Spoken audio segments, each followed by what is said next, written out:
هیچ وڵاتێک ئایندەی نییە، هیچ میلەتێک ئایندەی نییە ئەگەر ئێستەی سیستەمەکانی حکومڕانیەکەی پرۆژەی حیزبە سیاسیەکانی و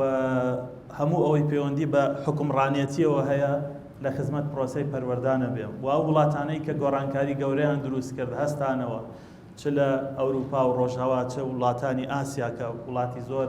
بەهێزمان هەیە لە ڕووی ئابووریەوە، لە ڕووی مافەوە، تەنانەت ئەو وڵاتانە بوون کە گۆڕانکاریان کرد لە سیستەمی پەروەردەکەیانەوە، ئینسانی خۆیان دروست کرد بە بیر و باوەڕی نەتەوەکەی خۆیان، وڵاتەکەی خۆیان و بە سوودوەرگرتن لە پێشکەوتن و تەکنۆلۆژیاکان. هەستێک دروست بۆ لای هەمومان کە ڕێکخراوەکەش پێشوەختە کە ئەم سیمینارە سازەکە یەکلای کردوێتەوە کە خوێندنی ناحکومی بە بازرگانیکردنی خوێندنە. هەستێک لای هەمومان دروست بووە کە ئەم گەشە خێراییەی ناوەندە ناحکومیەکانی پەروەردە بەڕاستی ئیستیغلالکردنی دۆخی خەڵکی کوردستانە و ئیستیغلالکردنی بابەتێکی زۆر هەستیارە بۆ بازرگانیکردن. و کاتێک تەماشای ئاستی ناوەندە پەروەردەیە ناحکومیەکانی ژەکەی بالضەبط ئەمەی لێ ئەخوێنیتەوە. کاک دکتۆر باسی کرد وتی ئەو قۆناغی لە قۆناغی بنەڕەتیایە. من لێرە بەڕێوەبەری گشتی چاودێری کۆمەڵایەتی سلێمانی بوو. باوەڕتان بێ نەک باخچە و خوێندنگە ڕیکلامێک بۆ کرا بۆ کە فڵان باخچەی ئینگلیزیمان هەیە، دایەنگەی ئینگلیزی ناحکمی، دایەنگە. پاشە دوای ساڵێک ورد بوومەوە بەڕێوەبەری دایەنگەکان کۆ کردەوە، مەسوولە پەیوەندیدارەکان. باشە یعنی چی تۆ دایەنگە ئینگلیزیت هەیە؟ وەڵا فێری زمانی بەڕێزم تۆ هێشتا فێری زمانی کوردی نەبووە، هێشتا فێری زمانی نەتەوەکەی خۆی نەبووە. یعنی چی تۆ فێری زمانی ئینگلیزیەکەی؟ یعنی چی فەڕەنسی و هێندێکشیان ئەڵمانی و بەو جۆرە کە تا ئێسش لە هێندێک شوێن هەر بەردەوامە. بەڵام لە سنووری پارێزگای سلێمانی بەڕاستی بە هەوڵی ژمارەیەک مامۆستای دڵسۆز لە زانکۆی سلێمانی توێژەرانی کۆمەڵایەتی و دەرونی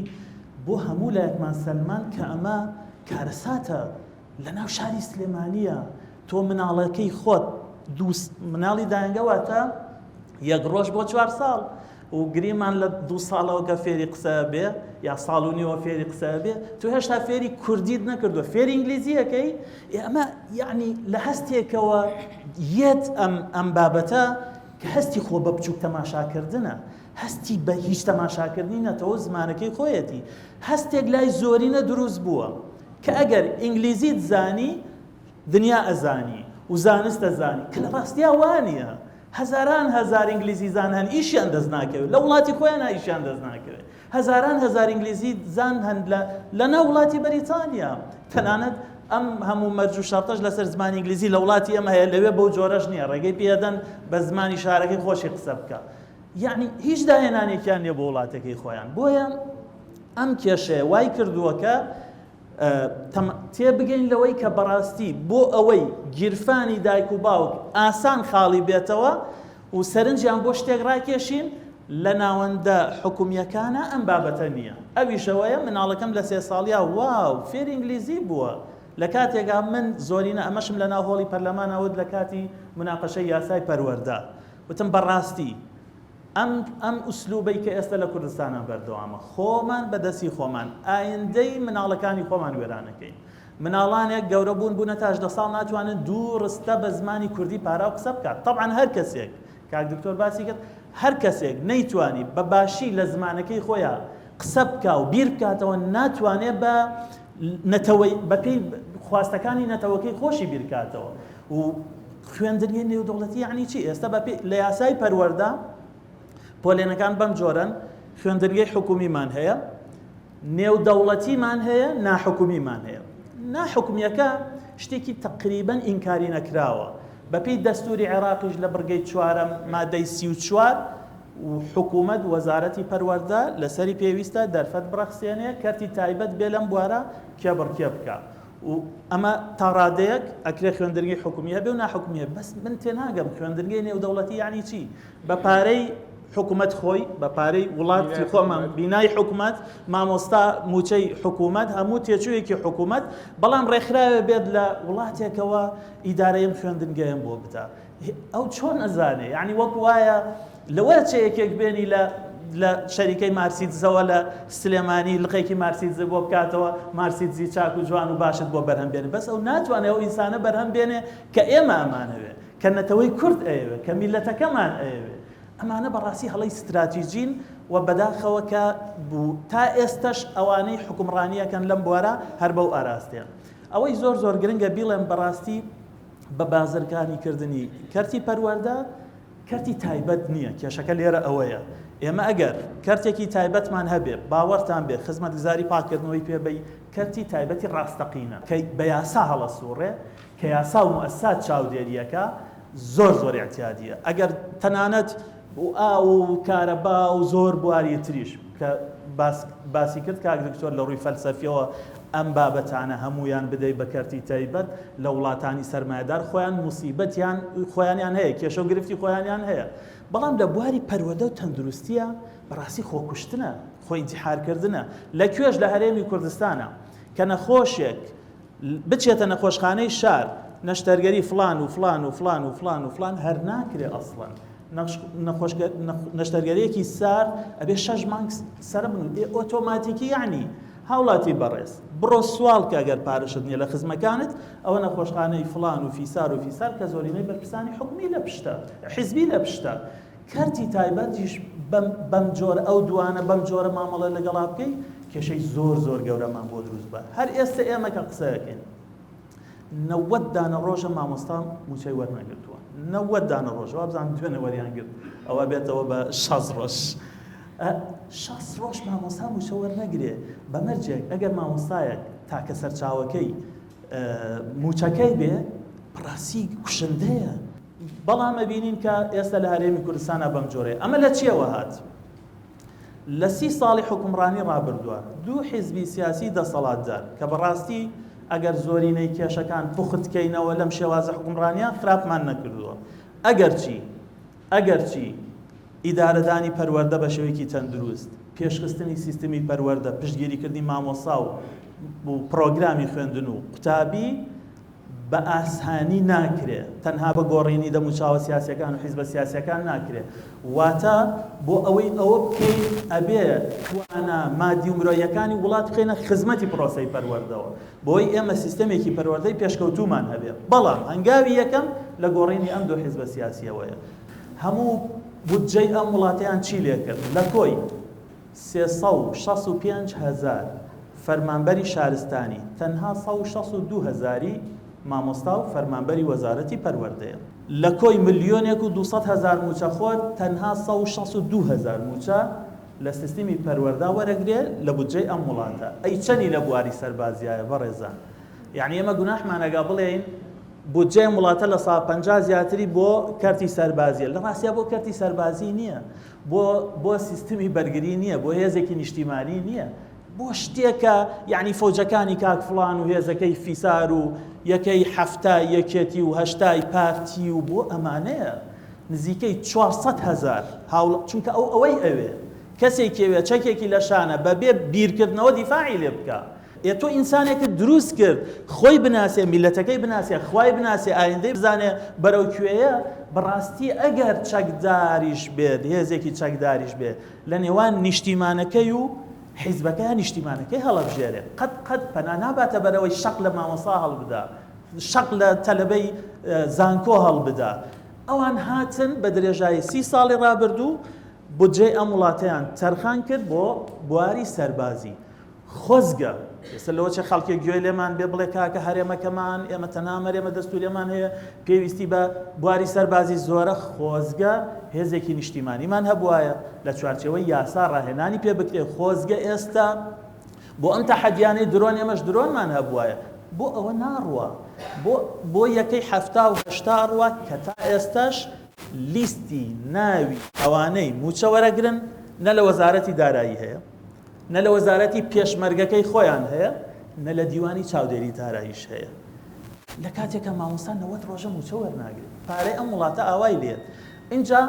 پشتگیریکردنی سیستمی پەروەردە تەنها لە ڕووی مادیەوە نییە ڕاستە لە ڕووی مادیەوە زۆر گرنگە موچە بۆ مامۆستا زۆر گرنگە بۆیە ئەمەی مامۆستاییکە ئەرکێکە ئەبێت تایبەتمەندیەکی زۆر گەورەی پێ بدرێت لە ناو کۆمەڵگا. مامۆستایە کەوتت مامۆستای تر تەواو ئەبێ باشترین موچەکان بۆ مامۆستا بن، ئەوە لە ڕووی مادیەوە، و بۆ خودی مامۆستا بۆ پێگاتەکانی تری پەروەردەش بڕۆن تەماشا قوتابخانەکان بکەن کە تا ئێستاش بۆ نمونە لە قەزایەکی وەکو سەی سادە تا ئێستاش زۆرینەی زۆری ئەگەر نەڵێم هەموو قوتابخانەکانی سێدەوامیە إلا سێدەوامە، یعنی لە سعات 8:30 بەیانی 8 بەیانی تا سعات 4 و 5 ئەوارە چۆنی یعنی ئەم سێدەوامە وترایەوە، چۆن بیرکاری وترایەوە، چۆن کوردی وترایەوە، چۆن پەروەردە وترایەوە، چۆن ئینگلیزی وترایەوە، ناوترێتەوە. ئۆتۆماتیکی ئەم جۆرە خوێندنگانە بەهۆی پشتگیری نەکردنیانەوە پاشەکشەیەکەن ڕێک کەرتی ئەوەی کە ناوی کەرتی تایبەتە ئەهلیە ناحکومیە گەشەیەکە. خاڵێکی تر تەنها ئەمەنا لە ڕووی مادیەوە، لە ڕووی معنەویشەوە مامۆستا و سیستمی پەروەردە فەرامۆش کراوە. بەڕێزان من نامەی ماستەرەکەم لەسەر ڕاهێنانی استراتیجی و کاریگەری لەسەر ئەدای بەڕێوەبەری قوتابخانەکان بوو لە ساڵی 2013. 120 خوێندنگەی ئەم شارە ڕۆشتوم سەر بە بەڕێوەبەراتی گشتی پەروەردەی سلێمانی. لە نەتیجەکان بەڕاستی هەر شۆک دەکات. مامۆستایان هێناوە لە کولەی علومەوە، من خۆم لە ئامار بووم بوومە مامۆستای بیرکاری بەبێ ئەوەی 1 ئەلف لەسەر نەزەریەکانی پەروەردە بخوێنم. ئێمە کوشتنی خوێندنگەیە، کوشتنی پەروەردەیە. لە چیەوە فێر بووم؟ لە ئەزمونەوە هەڵم کرد بەسەر کێیە؟ بەسەر مناڵی ئەم خەڵکا و تاوەکو فێر بووم. لە نەتیجە بۆم دەرکەوت کە ڕاهێنان بابەتی ڕاهێنان کە بەڕاستی لە دوای دامەزراندن و موچەوە گرنگترین بابەتە، چونکە بەردەوام دەعم و پشتگیری مامۆساکە بۆی نەزەریەی تازە و زانستی تازە لە بواری پەروەردە و فێرکردنە فێریکە و ئامادەیکە بۆ هەر قۆناغێک. زۆرینەی زۆری بەڕێوەبەرەکان چ ئەو کاتێ مامۆستا بوون چ ئەو کاتێ بەڕێوەبەر بوون هیچ خولێکی ڕاهێنانیان نەبینی بوو و هیچ ڕاهێنانێکی استراتیجی بەردەوام بوونی نییە لە سیستەمی پەروەردە و یەکەکانی ڕاهێنان یەکەی فەرامۆشکراون و بودجەیان بۆ تەرخان ناکرێت. لەمەوە تێگەین کە بەڕاستی سیستمی پەروەردە و قوتابخانەی حکومی لە هەرێمی کوردستانە بەم جۆرە فەرامۆش کراوە. ئۆتۆماتیکی کاتێک بوو ئێستا بۆ نمونەکە نزیکەی 2 هەفتەیە دەوام دەستی پێ کردوێتەوە کاتێک کە من باوکی مناڵێکم لە پۆلی 12 مناڵەکەم 12 دانە ساڵە هەموو خەون و خولیاکانی لەسەر پۆلی 12 وەستاون. کاتێکە بینم قوتابخانەی حکومی داخراوە و قوتابخانەی ئەهلی کراوەیە بیرەکەمەوە لەوەی تەنانەت ئەگەر پارەشم نەبێت، چونکە سەرەتای ئەم خوێندنگانە بۆ مناڵی مەسوولەکان و مناڵی دەوڵەمەندەکان کرانەوە، بەڵام ئێستا تەنانەت مناڵی داهات مامناوەند و هەژاریش ناچارە بێ بچێ مناڵەکەی بێتە ئەگەڕێ بە دوای. ئێستا حالیان من زۆر دایک و باوک دەزانم ئەگەڕێن بە دوای قوتابخانەیەکی ناحکومیە مناڵەکان لە پۆلی 12 بەرنە ئەوێ بۆ ئەوی ئایندەکەی نەفەوتێ. بۆ چونکە ئێمە لە هەرێمی کوردستانە ئێستا ئەو کەسانی کە معنین سەرۆکی حکوومەتە، جێگری سەرۆکی حکوومەتە، وەزیری دارایە بۆ موچەکە، وەزیری پەروەردەیە لە بەرەوەی وەزیری وەزارەتەکەیە، 2 هەفتەیە نزیکەی 700,000 قوتابی لە سنووری پارێگای سلێمانی هەڵەبجە گەرمیان ڕاپەڕین، جەرگا داخراوە و دابڕاون لە خوێندن، کەس یەک وشە ناڵێ. یعنی ئەم کەرتی خوێندنی حکومیە کە خەڵکە زۆرینەی هیەوەیە هیچ بایەخی نییە لای ئێمە، هیچ بایەخی نییە. نزیکەی 40,000 مامۆستا مانی گرتووە، هەوارەکان ناڕەزایی دەرەبڕێ، ئەمڕۆ هاتوونەتە دەرەوە خۆپشاندانەکەن. یەک بەرپرسی حکومی لە حکومەتی پارتی و یەکێتی و زائد بزوتنەوەی گۆڕانیش لەگەڵ ئەوانەی لەگەڵیانن و حیزبەکانی دەسەڵاتیش تەنانە، چونکە لە وڵاتان کە حیزب یعنی پرۆژەی سیاسی کاتێ ئەزمەیەکی وا گەورە دروستە بێ سەرۆکی حیزبی سەکە، سەرۆکی 2 حیزبی حکومڕان هیچ بەلایەنەوە گرنگ نییە کە لە هەرێمی کوردستانە مەکتەبی حکومی هەیە نییە، مامۆستا مانی گرتووە نەیگرتووە، ئەی عیلاج بۆ ئەم کێشەیە چییە؟ هەر ئاوە بەردەوام بێ، یعنی تاکەی تا چەند مەسەلەن هەفتەی تر چەند ڕۆژ اینجا بە هەر ئێستاش نییە. ئەو 10 ساڵە بەم جۆرەیە لە 2016ەوە بەم جۆرەیە. مامۆستا موچەیەکی هەیە کە پلەبەرستنەوەی ناچێتە سەر، هەر لە جێگەی خۆیەتی لە ساڵێکە 8,000. یعنی مامۆستا ئەم ئیشە پیرۆزەی تۆ هێندەش پیرۆز نیە، هێندە خۆ دیلاک مەکە، مقابلەکەی 8,000. ئیتر سپاس لەکوێ و پێزانین لەکوێ و ڕێز لەکوێ و پێگەپێدان لەکوێ و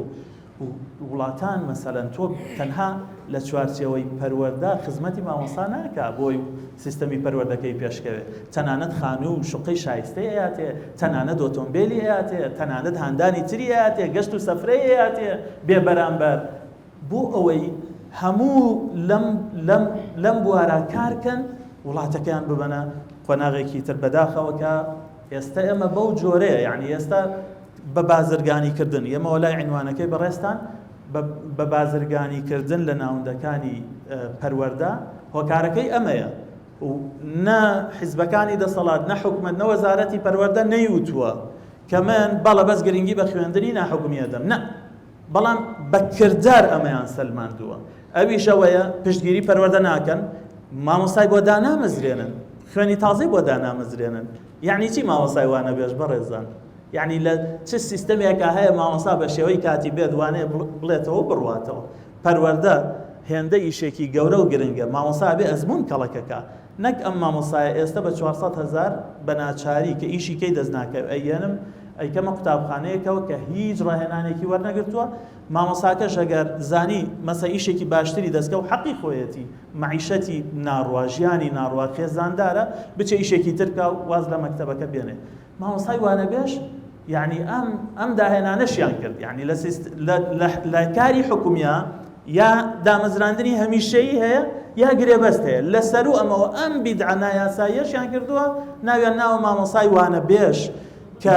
هەر کاتێ پێویستیان بووەرە دەرس بڵێرەوە پێویستە نەما خوات لەگەڵ بێ و هیچ خزمەتیاکرد نەکردووە ئەمەیە کە بەم جۆرە بە واقعی پشتکردنە سیستەمی پەروەردە پشتگیری نەکردنی تەرخان نەکردنی بودجەی وڵات بۆ پەروەردە و وەزارەتی پەروەردە و مامۆستا و سیستەمی قوتابخانە و بینا و پرۆگرام و ئۆتۆماتیکی واەکە هەر کەسێک هەر سەرمایەدارێک هەر بەرپرسێکی حیزبی هێندێ پارەی هەبوو ئەمە باشترین بزنسە لە زۆرێکیان تەنانەت بینای شایستەشیان نییە ئەی کاتە ناوەندیەکی بنەڕەتی ئامادەیی و پارەیەکی زۆر خوێندکار هەیە مەسەلەن بە 3 ملیۆن 2 ملیۆن ملیۆنێک و 500,000 ئەخوێنێت و بزەبەت ئەمە بزنسێکی زۆر باش